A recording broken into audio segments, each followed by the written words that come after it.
নমস্কার, দোলার ঘর গৃহস্থালিতে আপনাদের সকলকে স্বাগত জানাই। আশা করি আপনারা সকলেই ভালো আছেন এবং সুস্থ আছেন। আজকে থেকে ছেলের স্কুল খুলে গেল, আর ছেলেকে স্কুলে দিয়ে ফেরার পথে কর্তামশাই বাজার করে নিয়ে এলো। সবজি বাজার তো করেছে, তার সঙ্গে এনেছে আবার অনেকগুলো টমেটো।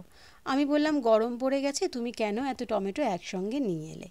তো বলল, তুমি যেমন করে রাখো ওরম করে গুছিয়ে রাখো, তাহলে অনেক দিন পর্যন্ত ভালো থাকবে।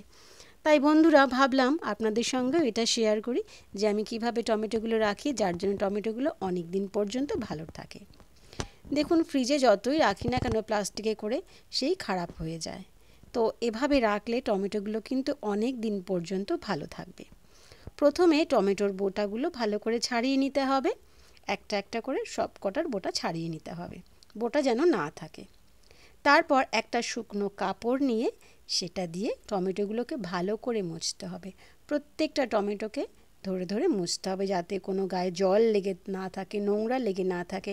টমেটোগুলো কিন্তু ধোয়া যাবে না, ধুলে কিন্তু টমেটোগুলো খারাপ হয়ে যাবে, যতই ফ্রিজে রাখি না কেন।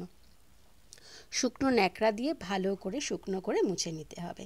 একটা মুছে নিয়ে একটা ঝুড়ির মধ্যে করে রেখে দেবেন। একটু গায়ে হাওয়া লাগবে, তাহলে আরও ভালো করে শুকিয়ে যাবে। আমি যেমন মুছে নিয়ে রান্নাঘরে জানলার ধারে রেখে দিচ্ছি, তাহলে হাওয়ায় গাটা আরও ভালো করে শুকিয়ে যাবে। প্রত্যেকটা টমেটোকে সুন্দর করে মুছে নিতে হবে, গায়ে যেন কিচ্ছু লেগে না থাকে। তারপরে একটু খোলা হাওয়ায় শুকিয়ে নেবেন। তারপরে একটা পেপার নিতে হবে, যে খবরে কাগজ আমাদের ঘরে আসে প্রত্যেক দিন সকালে, সেই একটা খবরে কাগজ নেবেন। আপনাদের টমেটোর পরিমাণ অনুযায়ী খবরে কাগজটা নেবেন। অনেকগুলো টমেটো হলে একটু বড় দেখে পেপারটা নেবেন, একটা গোটা পেপার নিয়ে নেবেন। আর ছোট অল্প পরিমাণে অল্প টমেটো হলে হাফ পেপার নেবেন, মানে টমেটোর পরিমাণ অনুযায়ী পেপারটা নিয়ে। এই দেখুন, আমার সব কটা টমেটো মোছা হয়ে গেছে গুছিয়ে। এবার কিছুক্ষণ রেখে দেব। তারপর একটা পেপার পেতে নেব। পেপারটা পেতে নিয়ে টমেটোগুলোকে ওই পেপারের ঠিক মাঝখানটায় রাখবো। সব কটাকে একসঙ্গে জড়ো করে রাখবো, ছড়িয়ে রাখবো না, ছড়িয়ে রাখলে হবে না।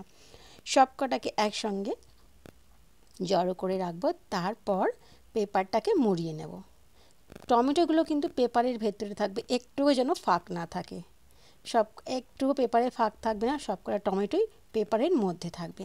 তারপরে একটা প্লাস্টিক নেব, এবং প্লাস্টিকটার গায়ে কিন্তু যেন কোনো জল লেগে না থাকে। পরিষ্কার একটা প্লাস্টিক নেব। ঘরে তো গ্রসারি আইটেম যখন আসে তখন তো প্লাস্টিক আসেই, প্লাস্টিকে করেই আসে, সেই প্লাস্টিক একটা নেবেন।